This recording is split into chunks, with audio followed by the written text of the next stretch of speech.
Continuing these interviews, who am I with today? What's your name? Jeffrey Tomac, wrong organ guy. Work on Mousewashing, How Fish is Made, How Fish is Made 2, the last one, and then another. What do you do for Wrong Organ? I do like a lot of tech stuff, gameplay stuff, tech art stuff, pretty much like anything. I'm like the bridge between our kind of like the narrative side of our company. If you were to think of it of like a film, I would say I'm like, do that what kind of like a director would do. Of like, I'm taking, not that I'm the game director, but that I take like filmic vision and like a script that's written like an actual screenplay a lot of the time, and then find out like how we're gonna like convert that into like a playable experience. Yeah, you break everything down into like things that people can work on feasibly, as opposed to like, hey, we have this vision for this crazy ass game, and it's just like, well, how do we get there? Was How Fish is Made your first game, or did you make things before that? It was my first game I ever shipped, but I was a like kind of solo basement developer for like years before that. I never shipped anything. I never talked to any other game devs. I had no connection to the industry. I was just someone who liked using Unity and working on stuff. And I had really only been trying to make shooter games for my entire like dev career. And then I got into school.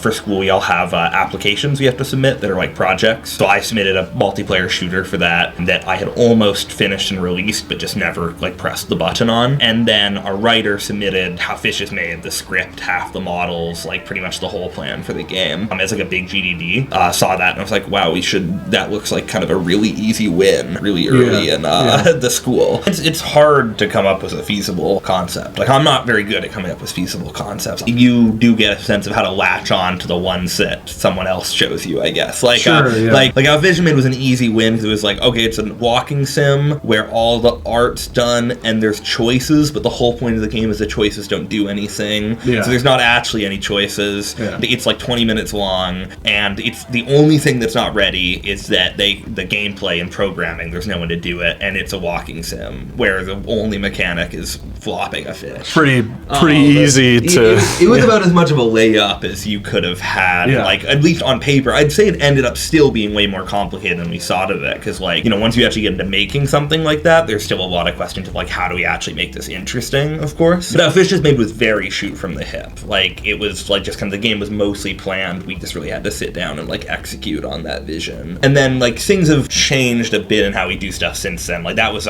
by far the most, like, just, let's just finish this thing project, where, like, there wasn't a lot of time to, like, stop and really think about it, not in the way there was with, like, Mousewashing or some of the other projects. Kai mentioned to me that your initial plan for Mouthwashing was a 3-month dev cycle that ended up being an 18-month dev cycle. You say you can't believe you ever thought 3 months. Where did you get in 3 months? Most of Mousewashing came in so late in dev. Like, now, if we sat back down and tried to make Mousewashing in 3 months, still wouldn't be even close to possible. But, like, we might have more. But no, I don't, like, I think 3 months was, like, just a fundamental misunderstanding of what video game we were making. Like, we allocated all the tasks and assumed we'd do them quicker than we did. That was, like, thinking, like, we've made a narrative game. It was How Fish is Made. We're making another narrative game. It's going to be, like, How Fish is Made, like, probably could have been made pretty... It wasn't, like, a start, like, 24/7, like, we're working on it kind of development. So, like, it's hard to say how long that game actually took, but, like, you can make How Fish is Made in, like, a few weeks or a month or something, like, if you know what you're doing. So, a lot of the hard part was already solved for us. Since we were doing on the side during school, and also just not great at, like, sticking to deadlines, and a lot more beginner, like,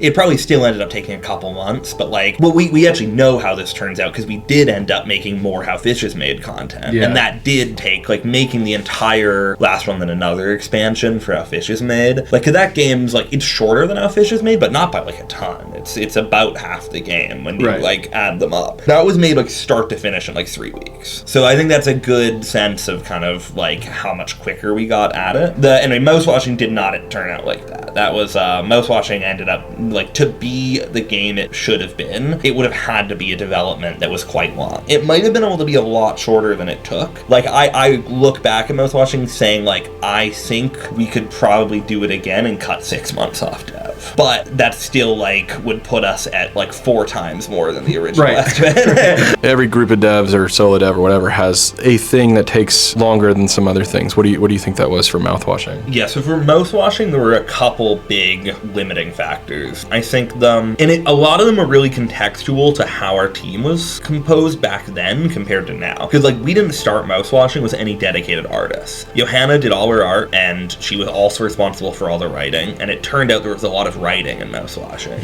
so it's pretty hard to also do all the art. And Johanna's also not like a ridiculously fast, like well-trained professional artist. Like she has a really, really good sense for art. She would never like tell you that she has like the workflows down to the point where like she can get the same output as like a professional artist. So it meant that it was just like not feasible to have her make all the art in the game. Martin picked up a lot of the art, our sound guy, and then lo and behold, there's actually also a lot of sound in mouthwashing. What the right? So it turns out that was actually also like a huge limiter in development. Yeah. And it's also just very hard to like move between two like completely different parts of making the game so often. And it ended up that like the narrative, audio, and art side of the game's all giga slow, because not just because it was half of someone's time, but because that whole person was used way less efficiently because they had to keep like jumping between two things. And it's like a huge consideration for like the design pillars of the game, to where like something like a gameplay programming isn't as complex as the open-ended nature of like, what does the sound look like for this bizarro sequence? And then sometimes the programming for those, I know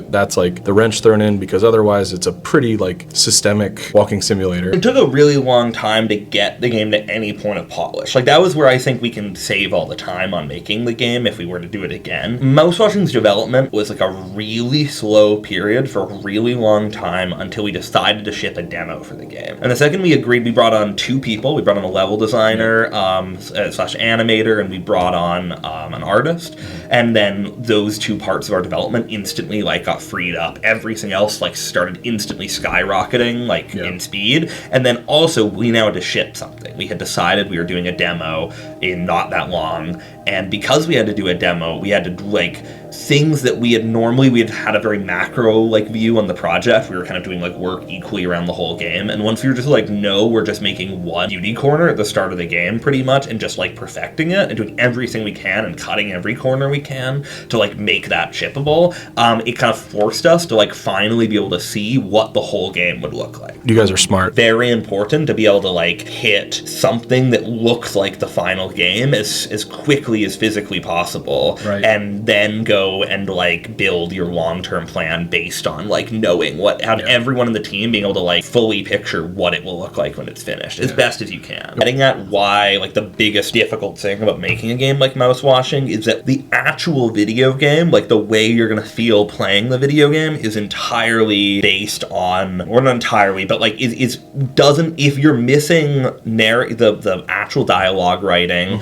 if you're missing the art, or if you're missing the sound, if any one of those 3 things is missing from a scene, the scene is completely like there's nothing there. It's totally flat. And getting all 3 of those things in for any part of the game took such a long time. In hindsight, like 70% of development, like the game, just nothing in the game clicked ever. Like not a single thing we worked on like and finished wasn't flat. And then the demo was the first thing we ever made that wasn't flat. Like then we were like, okay, this is like... And then you see, and then you apply the learning from there to the other starts, and suddenly like it's not as flat. Exactly, yeah. It became like, having done it once made it so much faster to do it again. But then there's also like, there's some things we couldn't have sped up. Like an example is on a technical end, like Mouthwashing has so much tooling in it. Like there's a ton of like custom tooling we made to like make stuff in that game. There's 2 big things that Unity's not going to give you by default that like you're worrying about if you're making a narrative game. The obvious one to people, I think, is probably just having an actual dialogue editor, like having a way to like structure your dialogue. We went for like the pretty traditional, like we have a node-based like graphing approach for setting up dialogue, which we thought we'd have a lot more choices early in the game. We ended up having almost no choices in the final game, so there was actually dialogue options in the very early tests. But what we were thinking about for a while was doing like a version of it where the items you have contextually in your inventory could change things, and like using an item on a character would be able to like start a conversation that otherwise wouldn't happen. So you have this thing where you don't have dialogue options, but you can like functionally guide the story by just like having the right items in the right moment. It's like a different approach to like a player's choice, because we're so used to like, well, the choice is if you pick to say no or if you pick to say yes, that changes. But as opposed to this regular option, if I give this character something, we get a different dialogue. It's not choice based on dialogue. Dialogue based on choice. Yeah, but it's a good way to do like, because you don't have to make it intuitive. Like players kind of expect that like, you know, especially in a game that has like a lot of like survival horror identity, because Mouthwashing isn't a survival horror game, but it has a lot of like things that are inherent from survival horror games, like in terms of the puzzle loop and stuff like that. So like people kind of expect that there's like weird secret bullshit you can do in those games that will progress the story and like to alternate endings. We were thinking about something like that. It was just a scope reason that got scope, and just like when you're talking about like alternate endings for a game like Mouthwashing, it's just always the problem that like the game only has one ending. Like it has the ending that we think is the true ending. Like there's not really a reason that game should have an ending that isn't the ending we came up with, because that is how that story kind of ends. Like there's just not like every journey is going to one place. And Mouthwashing is also like kind of beating you over the head with how deterministic it is, like with the fact that you can't really change the outcome. Mouthwashing is a game that's always taunting you with player agency. Like you want to, like the game is set up like you can make choices and like the places you go matter, but ultimately like you're actually, it's more used as a vehicle to like make you feel like you're like a hostage to a story that you can't control. And over the course of the game, as you realize that like the things, the kind of generic gameplay actions you're doing don't actually align with what you want as a player, but the only way to progress is to do them. Like, I mean, the obvious one is the like opening of the game where you have to crash the ship, where it's like it's very clearly set up of like the game is giving you choices that are obviously false choices, where there's only one way to like effectuate the outcome, and it's to do something you obviously like, you know, instinctively that you shouldn't be doing. Like it's like, oh, this is good, and in the context of a game where it's like, oh, this is gonna make me lose, like I'm gonna die, or like the game's gonna be over. Yeah, exactly. And so it ends up being a little, I mean, we want to do a lot with player agency with a game like Mouthwashing, like, and not having it, so having multiple endings kind of fights against like having that feeling that like you don't actually control Jimmy, you're just like responsible to do what he wants you to. Ties into the whole like the overarching narrative too. It's fulfilling in some way. You're forced to just like see all this horrible shit that Jimmy's doing, and you're like doing it. You're like causing this to happen. That was the feeling that I got. I think the efficacy of Mouthwashing too is with some of the writing, how projectable some of these characters are. I related most to like Swansea because I have a family and stuff, and less than some of the others, and there's people that relate to like other characters, and hopefully nobody relates to Jimmy. But I think some people in the beginning kind of might, before you really understand everything about the narrative. Well, I know Johanna would say this too. I think the goal of Mouthwashing, like, you're supposed to relate to Jimmy in a lot of ways. Like, not in the sense that you like agree with what he's doing, but like the impulse, like the fundamental impulses that drive Jimmy to do like fucked up stuff are supposed to be relatable. Like, I'd say like pretty explicitly, a lot of Mouthwashing's inspirations are based on kind of real things that have happened, or kind of like ways, especially like Johanna has felt, but a lot of things are echoed by multiple people on the team. Like Jimmy's kind of arc and the arc of Mouthwashing more widely, one of the big kind of impulses for us even making the game in the first place, and especially Johanna kind of pitching it to us, was like, we made a game in between how Fish is made of Mouthwashing that we canceled. That there was this period where there was like 6 months before the game got canned, where you could just feel in your gut, and like, you've been in the industry long enough to know what this feels like where you can tell like it's dead, like it's already dead, like there's no saving it from this point, like the conclusion is already like it's there's no way to change it, there's only a way to decide what you're gonna do in the last like 6 months. And that's Mouthwashing. And exactly, and that's what Mouthwashing is about. Mouthwashing is about being in a situation where there's nothing you can do but being desperate to try and fix it. And at the end of the day, like you're sitting there being like, can you please just like take responsibility and just accept that it's over, like that you fucked it up and then it's irreparable, and just like be willing to put it away. But Jimmy isn't willing to do that. Like he's always going to keep pushing it like farther and farther and farther to try and just make it like okay again. Many devs have found themselves in that kind of position. For me, that's like a core relatable factor in like a character like Jimmy is. Even though obviously like with the things that he's trying to like make up for having done are a little more ridiculous than making a bad video game. When are you just doomsaying and when are you being realistic? That was always something I struggled with. Is being realistic the most most effective thing all the time, or is there times where we just really need to lean into empathy, even if it's maybe misguided? Is that what's best? What outside of games do you take inspiration from? I'm a bit of this is going to be an extra weird case for this because I'm very core focused on video games. Like, That's I think I picked up a lot of media in my life, largely just through like watching YouTube videos on other things and stuff. Like, YouTube's probably where I get most of my stuff. It also, like, I mean that to the extent where like a lot of, I think you gain this sense through watching, like, not even like watching movies, but just like consuming things inspired by movies and stuff for your entire life, where like there's this sense of like how something is filmically structured and a lot of conventions that you can understand without actually like having seen a ton of the source material directly. So like I would say like I've lived a life of consuming media the same way many people have. I think people would be surprised, especially with how much like mouse-washing is hinging off like movie trends and things from films. Like, I would say like I can draw a lot of like similarities between how something like mouse-washing functions and how like a non-chronological or a weird, like a movie that fucks with the chronology, like Memento or something. Whereas, but I've never seen Memento. Like, I just know that it's, of it. Like, I've seen a million things that parody Memento or whatever. Now, Johanna, like, she has a lot more like, not like she's more of like a film buff, but like I would say like, because I was actually making a lot of and structuring a lot of the scenes, like a lot of like what makes a mouse-washing feel like a movie comes from my end, even though I'm like probably the person who watches the least movies on the whole team. I think very game. That said, what are those games then? I changed so much. My favorite video game of all time, if I'm just gonna tell you a favorite video game, is probably Sekiro. I'm a big multiplayer guy. I played the out of Hunt Showdown. I love all the kind of classics like Half-Life and stuff like that. I'm pretty interested in like Sims and stuff, but I haven't got into a lot of them. Like, I found there's certain I've identified a lot about myself as a player after playing like a lot of video games. I find myself very pulled to games that aren't just directly about a combat loop, like where there's some kind of other pull that's like a narrative or a choice. I'm really bad at actually playing them because I've realized I'm actually an insanely combat-focused player. I'm just a combat-focused player who doesn't necessarily want to play combat-focused games. I believe that like combat in most settings, like most games are set in what I'd call like a Wild West-esque setting, where like the fundamental like predicate of every conversation you have and every engagement you have with another person is that you could shoot each other. Like, that's like almost every RPG game exists in a world like that. And for me, like that kind of like violence in that sense is like the language of kind of how the video game, like how you express yourself in the game. Even if you like spend the entire game trying to avoid combat, like kind of like everything fundamentally like still is living on the fact that combat exists. Exactly.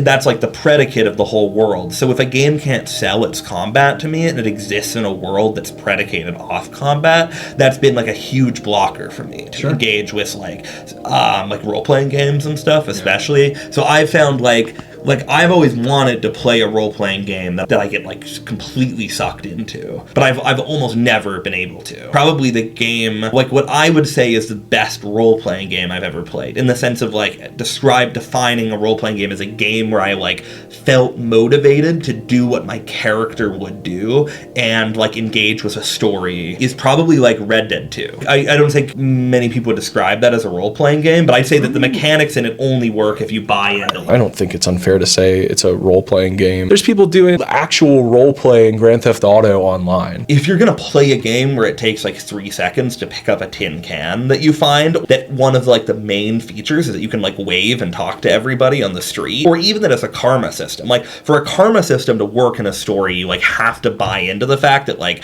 you can't have ludonarrative dissonance between gameplay and like story actions. Like, if you're gonna tell the player that they're like them choosing to shoot someone is like a bad thing that will make their character have a bad narrative outcome, that's what separates like Red Dead from like GTA. Like the characters in GTA are all built off the fact that like no matter how you play them, they are separate people, and that like you bought into that before you started playing the game. When you hear RPG, that is a set of mechanics that you associate that inherit from like tabletop RPGs. I find that kind of funny because like if I was gonna say like I want to take the experience of playing a tabletop RPG and move it into the virtual world, I think the number one thing you can do to like utilize the fact that you're in a video game is to cut out every number-based mechanic out of the game instantly. Is to say, like the part that makes D&D not work is that I have to roll a dice. Or not work, but like that's its biggest limiting factor of like making me want to role play. At least from my perspective. I think just because like that's the only way for tabletop games to operate, they tend to make you think very numbers-based. And it's very hard to make a video game where you can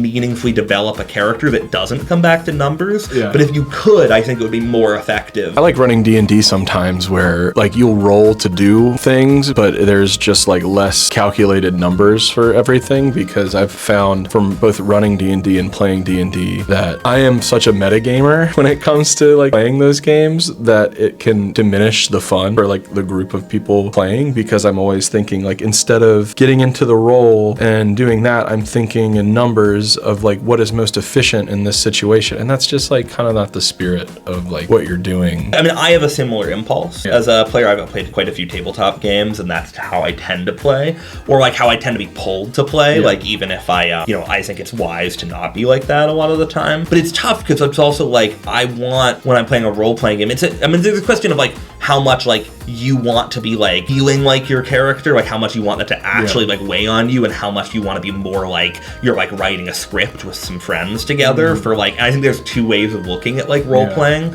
that it kind of separate. But for me, like I think metagaming, those kind of things is also a way to show that you bought into the stakes of the story. Like if you're desperate for your character to survive and you're willing to do like anything you can in this situation, and you feel that need to like I'll pull out every little thing in the rule book to try and find some way to make this work in a scenario, and you feel like emotionally attached to that outcome still, like that's an expression of your kind of like buying into your character in a sense. I also think like the more you kind of abstract from how the actual mechanics work, like because D&D is never gonna be the real world, obviously. Like in no video game is a full simulation of reality. There's huge blocks between like what the world is and what video games can express. It will always mean you're gonna have like these big dividing walls. And what I mean by that is that I think for a video game, it's not about having a world that is similar to our world. It's about having a world that internally within itself is consistent. Like I think the player can buy into like the stakes of like a numbers-based system, or a system that's like obviously not like the one they live in, but very contained, that they feel like they understand where the walls of it are better than they can like a very nebulous system that's more capable of adapting to like anything that's real. And I think that's where it gets complicated in like the essence of like a tabletop game, of like the more that it's just kind of how the DM feels in that moment, like the less that world will ever be like a real world, even if it like approaches something more similar to the one that we live in, where like if you know that there's like a hard limit, like things that you can do and things that you can't do, like I think in that sense, like you have so many intuitive judgments you can make as just like a person in the real world about like what is and isn't possible, that like I think fundamentally like guide real life having stakes. I think there's a lot of different philosophies on how you can like turn that into for something and virtually, but it's again ends up being a really complicated question. Did you play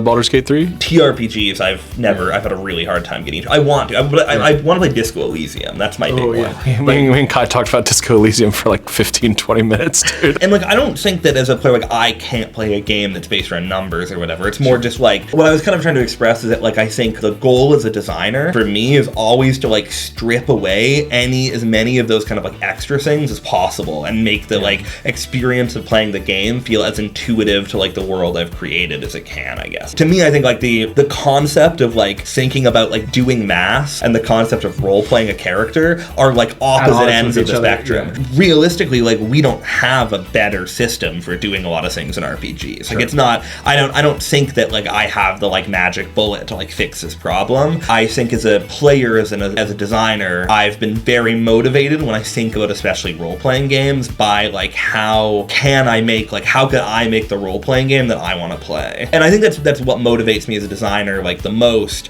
and as a player, was that like what really got me thinking about game design was playing games that I had some issue with, and doing a lot of thinking about about like why I had that issue and what I would change. Do you have an example of a game like that? Hunt Showdown. Okay.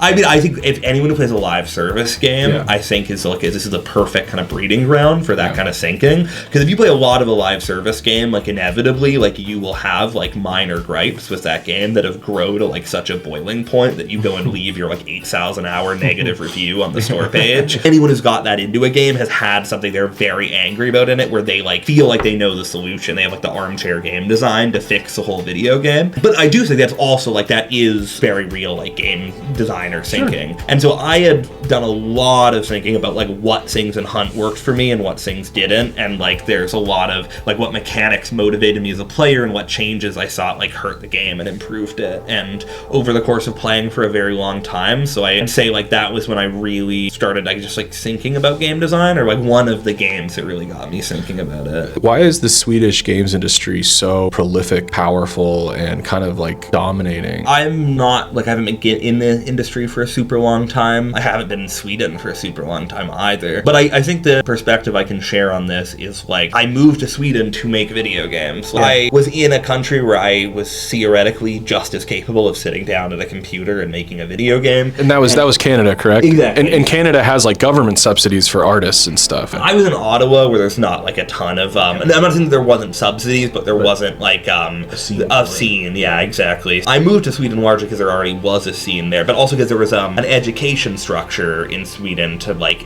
study video game development. So like as a student from somewhere like on the other side of the world, when I Google like where do I learn game development, Sweden came up. And almost everyone at Wrong Organ's the same situation. They're all from other countries and moved because the games industry is already here. Kai literally told me he did the same thing. He Googled where to go to school for video games and it said Sweden, so he went to Sweden. It's definitely like a lot of what brought me here is like the success that was already present, like kind of like pulled me in, and it definitely makes like a gravity. Some big companies do a lot to like kind of spread their influence around and like teach other people how to do it as well. Like there's a lot of like cross-pollinating of knowledge stuff. An example would be like almost all these studios you've talked about in that 20% revenue or whatever, or at least in the indie scene, all are like in Landfall's orbit. I'd say like the Repo guys are very good friends with Landfall, and I'm sure there's been a lot of like helping along the way. I'd say like we are too, like we're very close with them. We use systems in our games that are from Landfall that we work on and then send back to Landfall. Like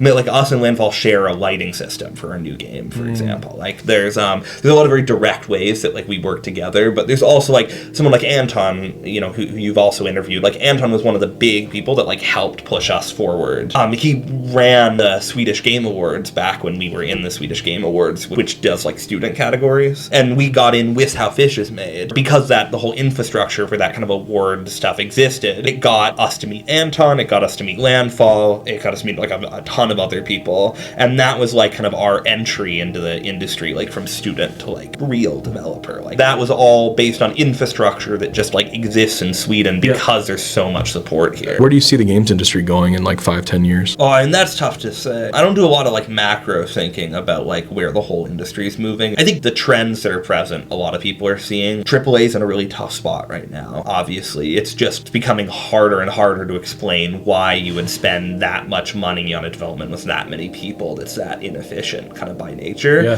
when you could just not do that and hit the same amount of success. Like just the mere fact that it's possible to do that kind of always raises this question of like, I can have one major AAA game, or I can have 27 Landfalls comprised of the same number of people, and like there's just probably a better chance at the 27 in aggregate making a hit game. Yeah, you're gonna spend 50 million, which is low for a AAA budget. You're gonna spend 50 million on one game or 50 million on 50 games. I don't know how they expect to keep going. They'll have to find their way to work. Like, obviously, there's still a space for this kind of game, so like it will continue. But it's getting pretty clear that that's just not the default way to make a video game if you're looking for like the safe route to do well making video games. I mean, indie's doing really well right now. I mean, a lot of like right now social experiences are the big thing that are popping off. I think what we're gonna notice going forward, I think just like how it, like the fundamental truths of like indie development is that like if you make something that's really cool, like someone's probably gonna play it. I think like that's the biggest thing. Like there's micro niches, and we're like, and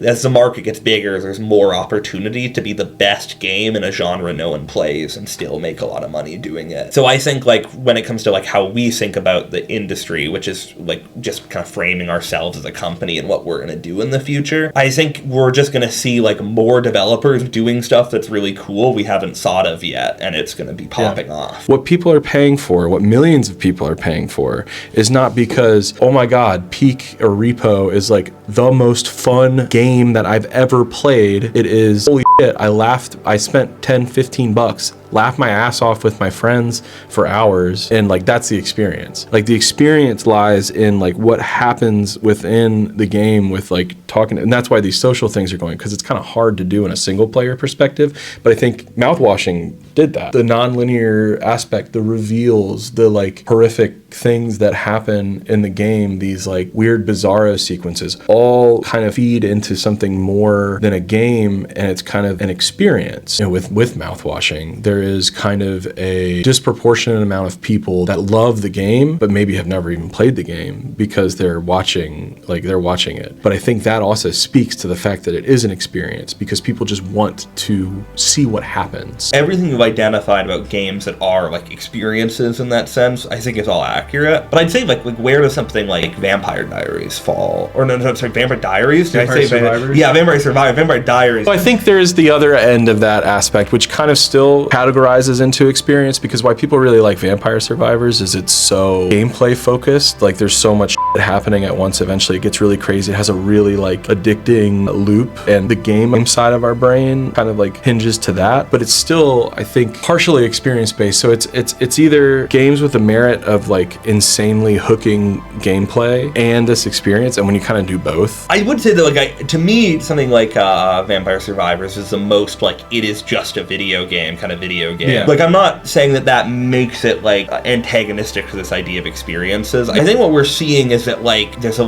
very, very different directions you can go and still have something that works really well. To me, what we're seeing that's kind of innovative is that like there's more and more games that have a very good understanding of what they need to be to capture their player fantasy, and are willing to give up a lot more of the like bloat that you expect a game to have around that. You know, like Vampire Survivors has exactly what it needs to work, and absolutely nothing else. It can do like amazingly with that, and some kind of more experience-y games have honed in on this kind of like social like thing they want, and they're not scared of what happens if you don't have friends. Like, does our game work in single player, or like those kind of questions aren't like, because that used to be, you know, like a Haze-like game can never exist if you are worried that you can't get a friend to play a game. Right. And I'd say like every co-op game until like Haze-like games, it's like a linear story thing that is also co-op, has been limited by the fact that you like have to have the AI partner or whatever that can't play the game properly, and every puzzle has to be like set to that. So a lot of like, you know, the big wins from a company like Hazelight like are really natural. The idea of once you've agreed that the game's only co-op, like there's that, you just realize there's like a million things you can do that a million people have probably thought of before,